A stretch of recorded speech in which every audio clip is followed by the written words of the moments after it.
فوز عمری اللہ ان اللہ بصیر بالعباد ولا حول ولا قوة الا باللہ العلی العظیم حسبنا اللہ ونعم الوکیل نعم المولا ونعم النصیر اعوذ باللہ من الشیطان اللعین الرجیم بسم اللہ الرحمن الرحیم الحمد للہ الذی لا مضاد له فی ملکہ ولا منازع له فی امرہ ولا شبیہ له فی عظمتہ ثم الصلاة والسلام على رسوله الكريم الأمي المكي المدني القرشي الهاشمي أبي القاسم محمد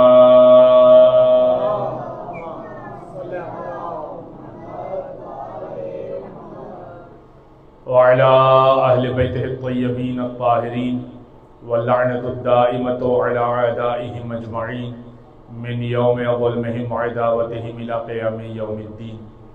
اما بعد فقد قال اللہ سبحانہ وتعالی فی محکم کتاب مبین بسم اللہ الرحمن الرحیم اذ ابتلى ابراہیم ربہ بکلمات فاتمہن قال انی جاعلک للناس اماما قال ومن ذریتی قال لا ینال عہد الظالمین صلوات علی محمد و آل محمد.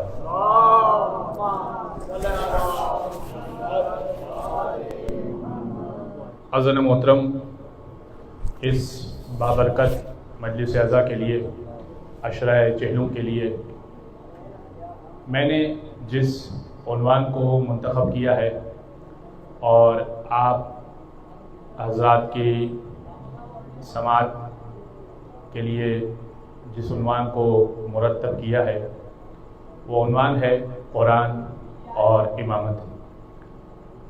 اس سے پہلے کہ میں اپنے عنوان کے اوپر گفتگو کروں، آج چونکہ موسم بھی خوشگوار ہی ہے الحمدللہ، لیکن اتنا سازگار نہیں ہے اور آپ یقیناً زحمت فرما کر یہاں پر آئے ہیں، تو کچھ باتیں میں چاہ رہا ہوں کہ آج تمہیدی گفتگو بھی ہے اور عشرے کی پہلی مجلس بھی ہے، تو کچھ باتیں اس عنوان سے بھی ہو جائیں کہ یہ جو فرش عزا ہے، یہ جو زحمت اٹھا کے لوگ آ رہے ہیں یا آتے رہیں گے، تو یہ کیوں آ رہے ہیں اور یہ ذکر کب سے چل رہا ہے اور مجلس کی تاریخ کیا ہے، یعنی یہ ذکر ابا عبداللہ الحسین کب سے شروع ہوا. ہم یہ سمجھ رہے ہیں کہ واقع کربلا کے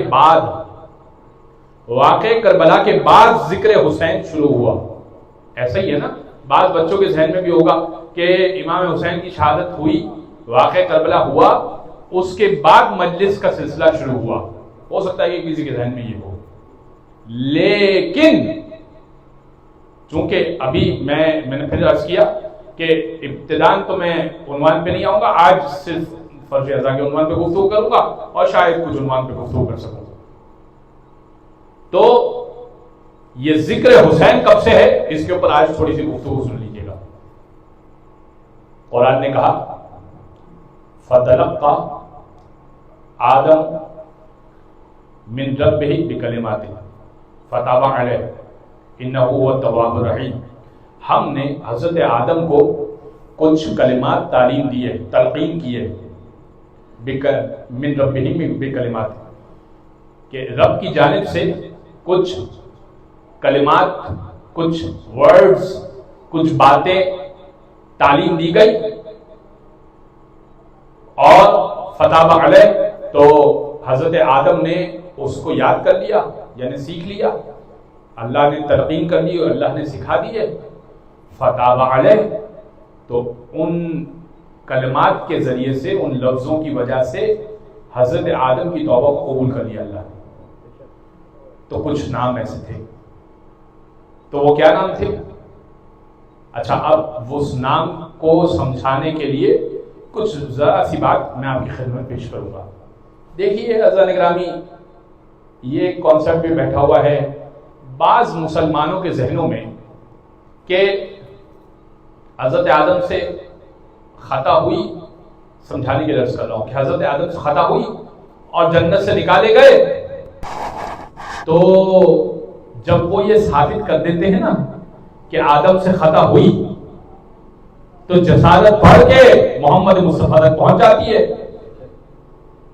بات سمجھیے گا, یہ بہت آسان طریقہ ہے کہ آدم کے واقعے کے اوپر گفتگو کی جائے اور اس واقعے کو جو نبی نے کاغذ و قلم مانگا تھا اس کو جسٹیفائی کیا جائے کہ نبی نے کاغذ و قلم مانگا اور ایک صاحب نے بڑھ کر کہا کہ نہیں, کاغذ و قلم کی ضرورت نہیں ہے, حضور کو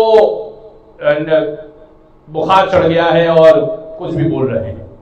تو آدم کی خطا کو ثابت کر دو تو آسان ہو جائے گا نا, رسول کو بولنا تو آسان ہو جائے گا. عزیزان گرامی, اللہ نے جب آدم کو خلق کیا تھا تو پروردگار نے یہ کہا تھا انی جاعل فی الارض خلیفہ, میں زمین پر خلیفہ بنانے جا رہا ہوں. آدم کو تو بنایا ہی زمین کے لیے تھا, تو بھیجنا تو پروردگار نے زمین ہی پر تھا. پروردگار نے چاہا ہی یہ تھا کہ حضرت آدم کو زمین پر بھیجے.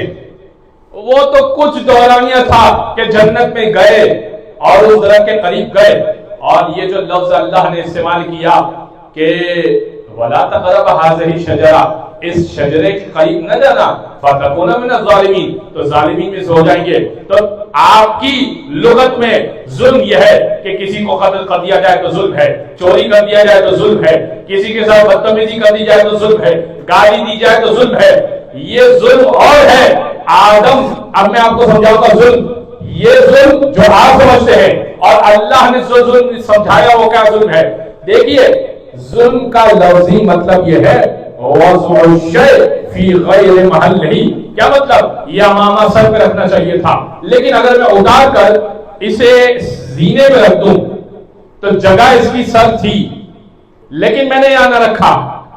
جوتا پیر میں پہننا چاہیے تھا مگر میں نے پیر میں نہ پہنا, اس کو اٹھا کر شیلف میں رکھ دیا.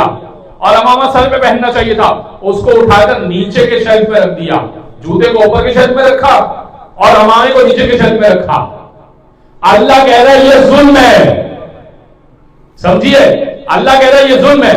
جوتے کی جگہ نیچے تھی, امامے کی جگہ اوپر تھی, تم نے کیا کیا, جوتا اوپر رکھا, امامہ رکھا نیچے, یہ تم نے ظلم کیا. جو چیز جس جگہ کے لیے بنائی گئی تھی تم نے وہ کام نہیں کیا, تم نے ظلم کیا. ہماری لغت میں چوری, بدتمیزی, سر کو قلم کر دینا یہ تھا ظلم. اللہ کہہ رہا ہے جو چیز جس جگہ پہ رکھنی تھی وہ چیز اس جگہ پہ نہ رکھی جائے تو ظلم ہے.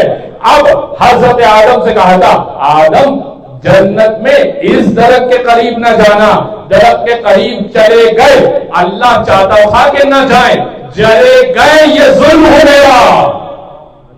گناہ نہیں ہے, ظلم ہو گیا. سمجھ میں آیا؟ بات سمجھ میں آئی؟ تو اس ظلم کو اس ظلم سے نہ سمجھائیے. آپ کی ڈکشنری میں ظلم کچھ اور ہے, اللہ کی ڈکشنری میں ظلم کچھ اور ہے. تو اب میں بات کیا کر رہا تھا؟ بات کر رہا تھا کہ حضرت آدم کی خطا کو ثابت کر کے رسول کو نعوذ باللہ ڈیگریڈ کیا جائے گا کہ بھائی آدم سے تو خطا ہو گئی, توبہ کرنا چاہتے تھے. توبہ جو کر رہے تھے وہ اس بات پر کر رہے تھے کہ پروردگار تو نے کہا تھا اس درخت کے قریب نہ جانا, مگر میں چلا گیا, تجھے پسند نہیں تھا, چلا گیا. تو وہ تو نبی ہیں, ان کا اسٹیٹس یہ تھا کہ انہوں نے گریہ کیا. اب اللہ نے کچھ نام تعلیم دیے, ذہن میں موضوع محفوظ ہے. موضوع کیا ہے؟ میں اس بات پر آنا چاہ رہا ہوں کہ جو مجلسیں ہیں اس کی تاریخ کیا ہے, یہ مجلسیں کب سے ہو رہی ہیں, یہ سمجھانا چاہ رہا ہوں. تو آپ حاضر رہیے, اپنے دماغوں کو میرے ساتھ رکھیے. اگر یہ بات آپ نے مس کر دی, آگے کی باتیں آپ کو سمجھ میں نہیں آئیں گی, تو سنیے گا اس بات کو. جب اللہ نے نام تعلیم دیے نا تو جبریل آئے. اللہ آپ سب کو زیارت نصیب فرمائے. مسجد کوفہ میں اس مقام پر ستون بنا ہوا ہے جس مقام پر حضرت آدم کی توبہ قبول ہوئی تھی. ستون توبہ نام ہے, ستون آدم, حضرت آدم نام. اس مقام پر حضرت جبریل آئے اور کہا کہ آدم آپ اتنے عرصے سے اللہ سے توبہ کر رہے ہیں کہ میں نے درخت کے قریب, اللہ نے کہا تھا جائیے, نہ جائیے, میں چلا گیا تھا. تو یہ نام اللہ نے تعلیم دیے ہیں, میں لے کر آیا ہوں, اسے پڑھیے. انہ هو التواب الرحیم, اللہ بخشنے والا ہے. کا بیان کیجیے، کیا نام ہے؟ کا نام یہ ہے یا علی یا محمود و بحق محمد۔ توجہ ہے حضرات گرامی؟ تو اب جبریل آئے، آنے کے بعد کہا کہ اے حضرت آدم، میں آپ کو چند نام دیتا ہوں، ان ناموں کے وسیلے سے توبہ مانگیے، آپ کی توبہ قبول ہو جائے گی۔ اچھا، یہ حضرت آدم کے لیے نہیں ہے، یہ آپ کے اور میرے لیے بھی یہ دعا ہے، اور یہ دعا پڑھے جانے کے قابل ہے، اس کو آپ اگر حفظ کر سکیں، یاد کر سکیں، ایزیلی آپ کو انٹرنیٹ پہ بھی مل جائے گی، دعاؤں کی کتابوں میں مل جائے گی۔ تو سنیے دعا کیا ہے۔ یا محمود ہو بحق محمد، اے لائق تعریف جواز محمد کا، و یا علی بحق علی، اور اے بلند مرتبہ تجھے واسطہ علی کا جو بہت بلند ہے، و یا فاطر ہو بحق فاطمہ، اور اے خالق تجھے واسطہ فاطمہ کا، و یا محسن ہو بحق الحسن، اور اے احسان کرنے والے تجھے واسطہ حسن کا جو خوبصورت ہے۔ حسن کا مطلب خوبصورت ہوتا ہے۔ اور یا قدیم الاحسان بحق حسین، اور اے وہ جس کا احسان بہت پرانا ہے، اللہ کو مخاطب کر کے کہتے ہیں، اور اے وہ جس کا احسان بہت پرانا ہے تجھے واسطہ حسین کا۔ جیسے ہی حضرت آدم نے یہ پانچوں نام دہرائے اور کہا کہ پروردگار تو مجھے معاف کر دے، تو جبریل سے کہا کہ جبریل کیا سبب ہے کہ محمد مصطفیٰ کا نام لیتا ہوں تو میرے دل میں قرار آتا ہے، علی کا نام لیتا ہوں تو میرے دل میں سکون محسوس ہوتا ہے، فاطمہ کا نام لیتا ہوں تو مجھے بہت خوشی محسوس ہوتی ہے، حسن کا نام لیتا ہوں تو بھی بہت سکون محسوس ہوتا ہے، لیکن حسین کا نام لیتا ہوں تو دل غمگین ہو جاتا ہے۔ حسین کے نام سے دل غمگین کیوں ہوتا ہے میرا؟ اور یہ ایک مرتبہ نہیں، یہ جب بار بار دعا پڑھ رہا ہوں تو یہ بار بار ہو رہا ہے کہ جیسے ہی حسین کہہ رہا ہوں تو دل غمگین ہو رہا ہے۔ کیا سبب ہے جبریل؟ تب حضرت آدم کو جبریل نے پورا واقعہ بیان کیا کہ آپ کی نسل سے جو آخری نبی آئیں گے ان کے یہاں جو فرزند کی ولادت، نواسی کی ولادت ہوگی، ان کے یہاں اس طرح کا کربلا کا واقعہ ہوگا۔ تو پہلے مصائب جو پڑھے وہ پڑھے جبریل نے، اور جو پہلا گریہ کیا وہ کیا آدم نے۔ تو جو پہلی مجلس ہوئی وہ بین جبریل و آدم ہوئی۔ آپ سمجھ رہے ہیں کہ پہلی مجلس ہوئی کربلا کے بعد؟ نہیں، یہ اہتمام حضرت آدم سے شروع ہو چکا۔ چلیے ذرا سا اور آگے بڑھیے، تھوڑا سا، اب ہر نبی کا تو نہیں، جتنا تھوڑا سا کچھ گفتگو کر سکوں۔ حضرت نوح کی کشتی کا واقعہ بڑا مشہور ہے۔ 3 منزلہ حضرت نوح نے کشتی بنائی تھی، نچلے طبقے میں رکھے تھے جانور، بیچ کے طبقے میں انسان، اور اوپر کے طبقے میں پرندے، اور ہر جانور کا اور پرندوں کا ایک جوڑا لے لیا تھا حکم پروردگار کے مطابق، تاکہ نسل برقرار رہے۔ اور نوح کی کشتی میں کل سوار تھے 80، اور 1/3 آبادی ڈوب کر مر گئی کیونکہ نوح کے مسلمان نہیں ہوئے۔ چلتی رہی وہ کشتی، اور وہ کوہ جودی پر جا کر ٹھہری۔ کوہ جودی کہاں ہے؟ نجف اشرف ہے، وہی جگہ کہ جہاں پر مولا متقیان دفن ہے، اس مقام پر پہلے وہ پہاڑ نما بنا ہوا۔ لیکن اس سے پہلے کہ وہ نجف پہنچتی، کربلا سے جب گزری، جو افراد، اب تو موبائل کا بھی دور ہے تو اب سب دیکھ چکے کہ کربلا اور نجف کا فاصلہ کچھ زیادہ نہیں ہے، تو کربلا سے گزری تو نوح کی کشتی منجدار میں پھنس گئی۔ منجدار سمجھتے ہیں؟ جب بھور آتا ہے، جب سیلاب کی صورت ہوتی ہے، کشتی ڈوبنے کی کیفیت میں ہوتی ہے، اور 3 منزلہ کشتی ہے، تو آپ سوچئے کہ کتنی بڑی وہ کشتی ہے، اور وہ ڈوبنے کی کیفیت میں ہے، اور کوئی 80 افراد ہیں جو نوح کے مسلمان ہیں، نوح پر ایمان لا چکے ہیں، لا الہ الا اللہ نوح نبی اللہ، کلمہ تو یہی ہے نا، لا الہ الا اللہ نوح نبی اللہ، یہ پڑھ چکے ہیں۔ اور حضرت نوح کو یہ کہ کشتی ڈوب نہ جائے، کہا پروردگار یہ کون سی جگہ ہے؟ پوری دنیا میں کشتی جب گھوم رہی ہے تو سکون سے گھوم رہی ہے، کشتی تیری تائید سے چلی تھی، رکے گی تیری تائید سے، یہ پھنسی بھی تیری تائید سے ہے، تو بتا کہ یہ جگہ کون سی ہے؟ کہا کہ نو بغیر ذکر حسین کے یہاں سے تو نہ آگے بڑھے گی، یہ کرب و بلا ہے، یہ کرب و بلا ہے۔ کہا کہ کیا مطلب؟ کہا کہ یہ بلاؤں کی جگہ ہے، یہ کرب کی جگہ ہے، یہ مصیبت کی جگہ ہے، کوئی نبی اور مرسل یہاں سے گزر جائے اور پریشانی میں نہ آئے۔ نو مصیبت میں اس لیے ڈالا کہ تمہاری کشتی تو کچھ دیر کو ڈگمگائی تو تمہیں پریشانی لاحق ہو گئی کہ میں کیسے بچوں گا، میرے ساتھ ایمان لانے والے کیسے بچیں گے۔ نو ذرا تصور کرو کہ آخری نبی کا نواسا یہاں پر آئے گا اور یہاں پر شہید کیا جائے گا، تب نوح نے گریہ کیا۔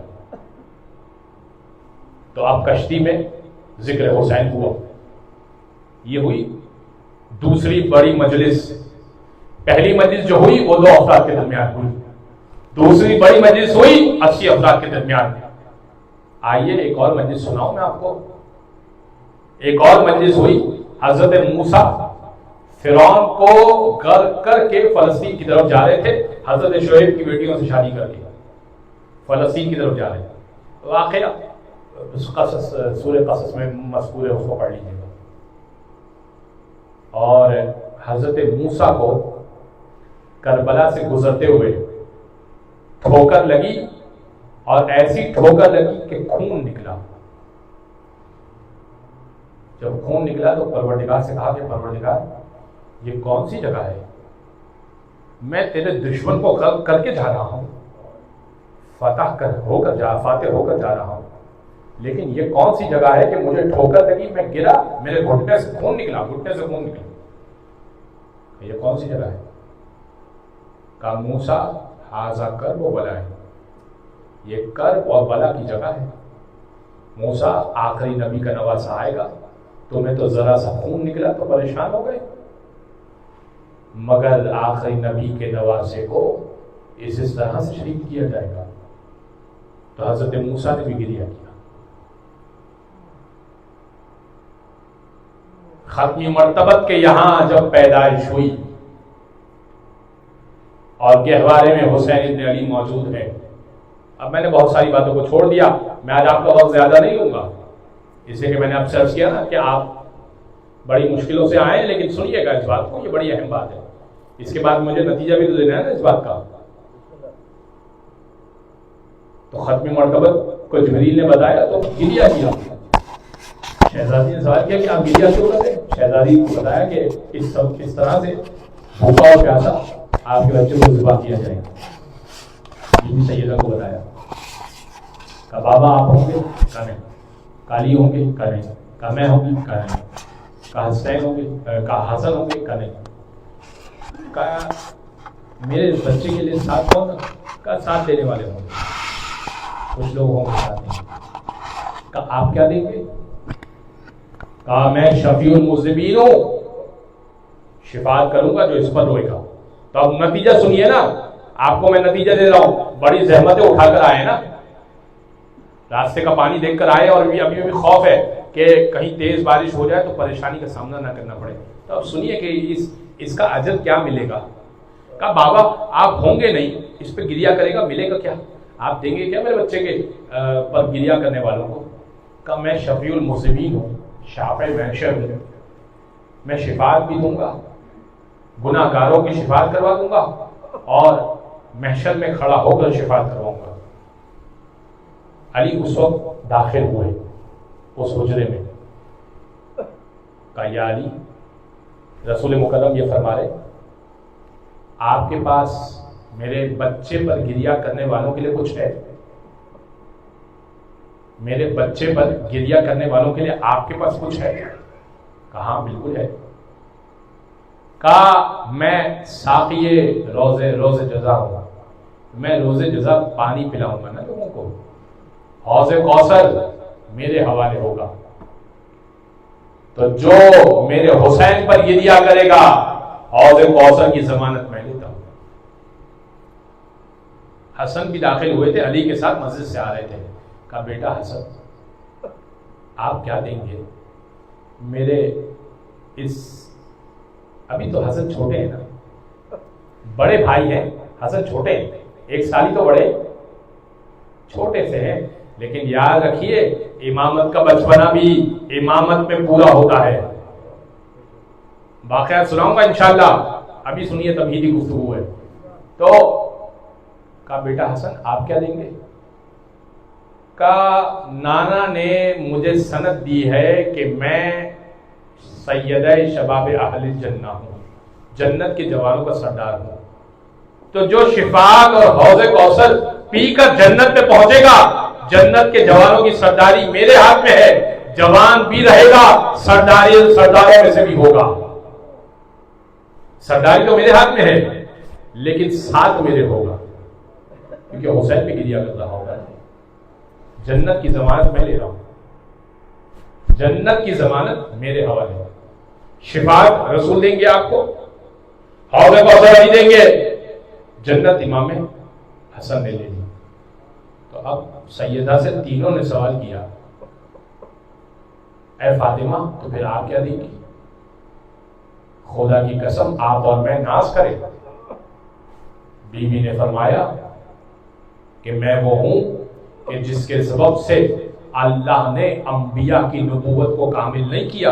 امام حسن عسکری کی حدیث ہے، ایسے نہیں پڑھ رہا، ما تکاملت النبوۃ لنبی حتی اقر بفضلها ومحبتها، اللہ نے کسی نبی کی نبوت کو کامل نہیں کیا۔ میں یہ نہیں کہہ رہا کہ اللہ نے کسی کی نبی کی نبوت دی نہیں، استغفر اللہ، میں یہ نہیں کہہ رہا، اللہ نے کسی نبی کی نبوت کو کمال پہ نہیں پہنچایا، حتی اقر بفضلها ومحبتها، جب تک کہ اس نے بی بی سیدہ کے فضائل کا اقرار نہیں کر دیا۔ اور میں یہ چونکہ حالات بہت خراب ہے اس سے میں عرض کر رہا ہوں کہ یہ میں اپنا عقیدہ بتا رہا ہوں، میں کسی اور کا کچھ نہیں بتا رہا، میں اپنا عقیدہ بتا رہا ہوں کہ ہمارے یہاں یہ روایت پائی جاتی ہے کہ ما تکاملت النبوۃ لنبی حتی اقر بفضلها ومحبتها، جب تک کہ اس نے سیدہ کی محبت کا اقرار نہیں کر دیا۔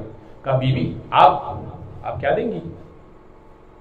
کہا میں اس وقت تک جنت میں قدم نہ رکھوں گی جب تک کہ حسین پہ رونے والا اندر داخل نہیں ہو جائے گا،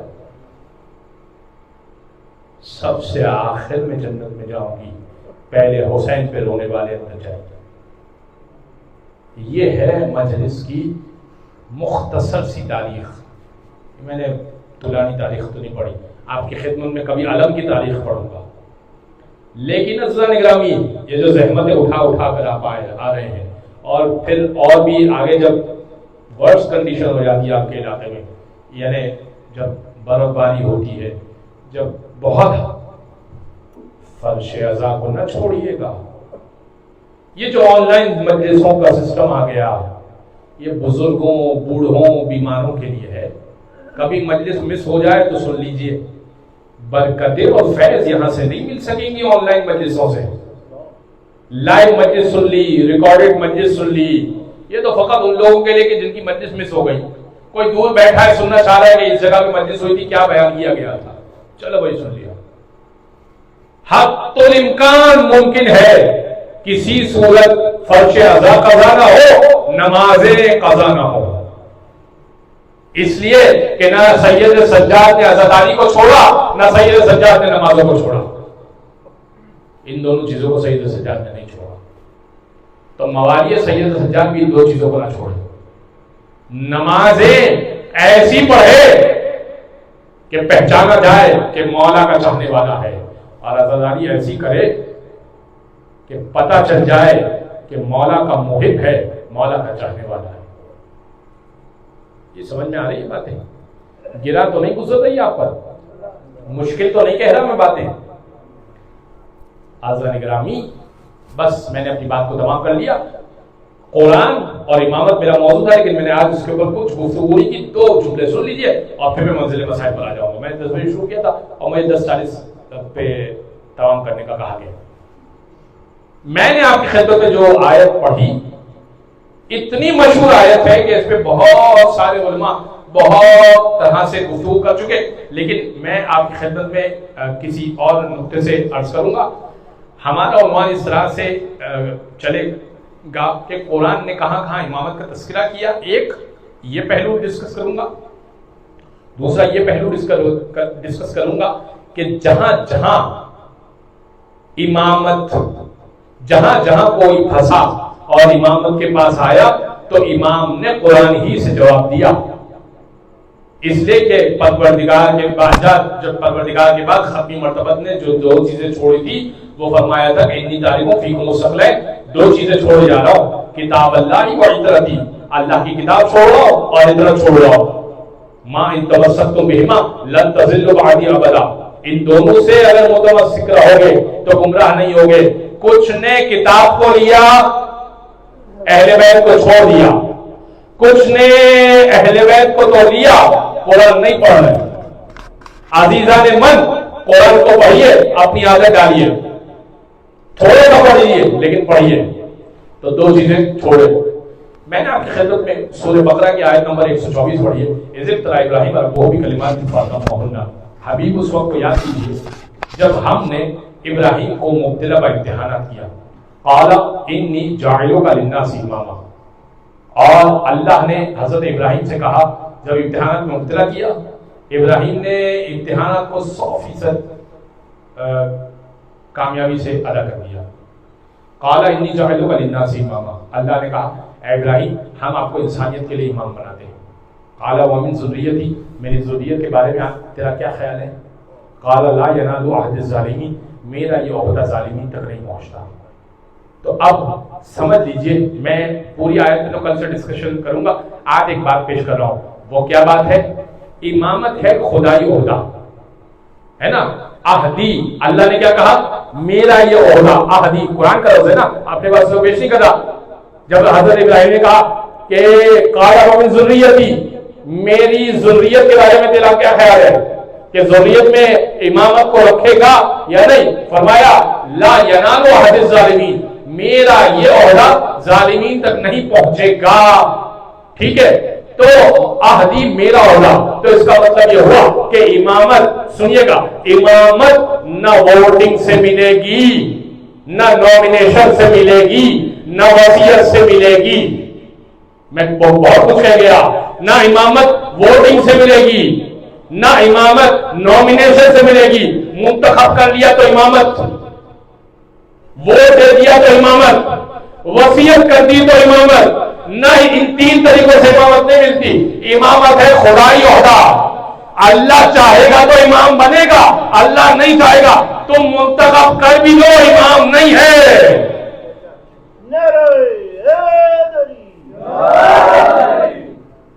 ٹھیک ہے نا، تم منتخب کر بھی لو تو یہ امام نہیں ہے. کیوں؟ کیونکہ میں اب دلیل دینے لگا ہوں، بڑی عاقلانہ دلیل ہے، کسی کو بھی آپ پیش کر سکتے ہیں اور کوئی بھی سمجھدار آدمی سمجھے گا اگر سمجھنا چاہے تو. دیکھیے عزیزان گرامی، ایک ٹیم بنانی ہو اور اس کا لیڈر بھی سلیکٹ کرنا ہو نا، 4 بندے مل کر ایک ٹیم بناتے ہیں اور اس کا ایک لیڈر سلیکٹ کرتے نا، تو ان 4 کی عقل کے مطابق وہ لیڈر ہوتا ہے. جتنی ان کی عقل ہے نا اسی کے مطابق وہ لیڈر ہے. وہ لیڈر کمال پہ نہیں ہوگا، اس لیے کہ ان 5 بندوں کی عقل ہی اتنی ہے. وہ لیڈر جھوٹ کر سکتا ہے، وہ لیڈر علمی لحاظ سے کمال پر نہیں ہوگا، وہ لیڈر عبادت کے لحاظ سے کمال پر نہیں ہوگا. وہ لیڈر جنگ میں کھڑا کر دیا جائے تو ہو سکتا ہے کہ وہ کمال پہ نہ ہو سکتا ہے کہ وہ اپنی عقل کے مطابق ہم نے سمجھا کہ یہ لیڈر ہے، ہم 4 میں جو بہتر ہے تو وہ یہ ہے. لیکن جو اللہ بنائے گا نا لیڈر، وہ علم میں کمال پہ ہوگا، وہ جنگ میں کمال پہ ہوگا، وہ سخاوت میں کمال پہ ہوگا. اس لیے کہ اس نے پوری کائنات پہ نظر کی، جو کمال پہ تھا اس کو امام بنا دیا.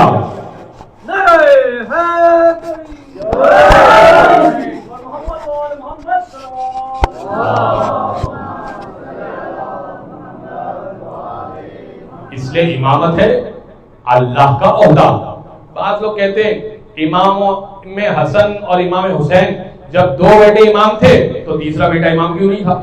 تو چوتھا کیوں نہیں تھا؟ علی کے تو 18 بیٹے تھے۔ یہ موروثی سلسلہ نہیں ہے۔ علی نے بھی یہ نہیں چاہا کہ یہ 2 بیٹے میرے امام تھے، اللہ نے چاہا تھا وہ 2 بیٹے امام تھے۔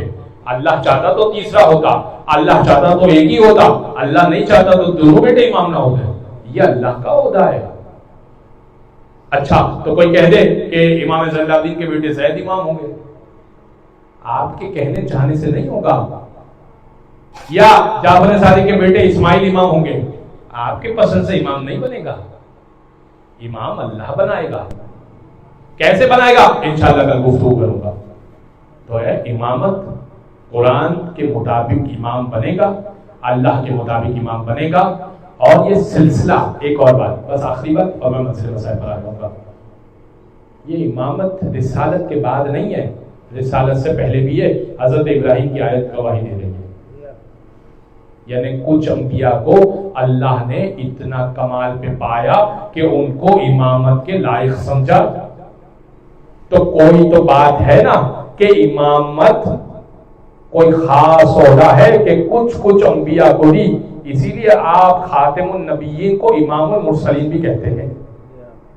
امام المرسلین کہتے ہیں یا نہیں کہتے؟ مرسلین کے امام، رسول کو کہتے ہیں مرسلین کے امام۔ تمام رسولوں کے امام کون ہے؟ محمد مصطفیٰ۔ تو امامت جو عہدہ ہے نا، یہ منفرد عہدہ ہے۔ کچھ انبیاء کو اللہ نے دیا اور بقیہ کو نہیں بھی دیا۔ تو ہم ہیں امامت کے قائل، اور کس طرح سے قائل ہیں، کیوں قائل ہیں، اس کے اوپر انشاءاللہ 10 دن، اب 1 دن تو کم ہو گیا لیکن کچھ گفتگو رہے گی۔ لیکن عزیزان گرامی، اس بات کو سمجھ لیجئے، نہ ووٹنگ سے بنے گی، نہ نامنیشن سے بنے گی، نہ ول اور نصیحت اور وصیت سے بنے گی۔ اللہ کا عہدہ ہے، اللہ دے گا تو ہو جائے گا۔ لیکن اس طرح سے قرآن اور امام ملے ہوئے ہیں، قرآن اور امام اس طرح سے ملے ہوئے ہیں کہ سر حسین نے 9 کے نیزہ پر تلاوت کر کے بتایا کہ جسم حسین اور سر حسین میں جدائی تو ہو سکتی ہے، قرآن اور امام میں جدائی نہیں ہو سکتی۔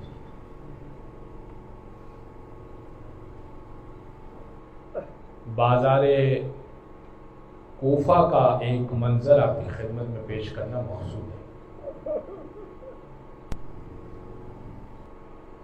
سر حسین تلاوت کر رہا تھا اور سورہ کہف کی تلاوت کر رہا تھا۔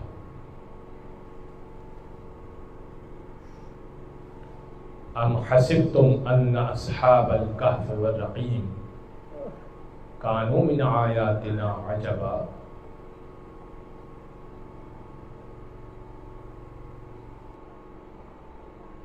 ایک شخص نے امام کو پہچان لیا، امام زین العابدین کو۔ آپ تصور کیجئے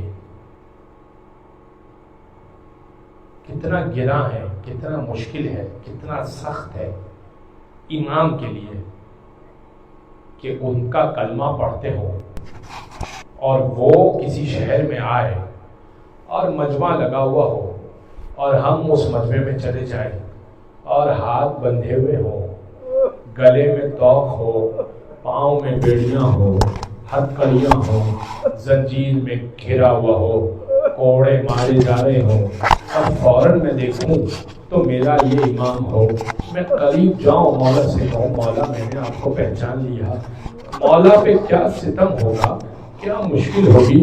اور پھر عجیب بات تو یہ ہو کہ میں کچھ بھی نہ کر پاؤں۔ بس کوفہ کے بازار میں جب اہل حرم کو اسیر کیا گیا نا، تو ایک کوفہ میں رہنے والے شخص نے امام زین العابدین کو پہچان لیا، قریب گیا، کہنے لگا مولا میں نے آپ کو پہچان لیا۔ امام نے آنکھوں کو جھکا لیا، نظروں کو جھکا لیا، کہنے لگا فرزند رسول کوئی خدمت کر سکتا ہوں آپ کی، کوئی خدمت جو میرے لائق ہو۔ امام نے فرمایا ہاں، کیا تیرے گھر میں چادریں موجود ہیں؟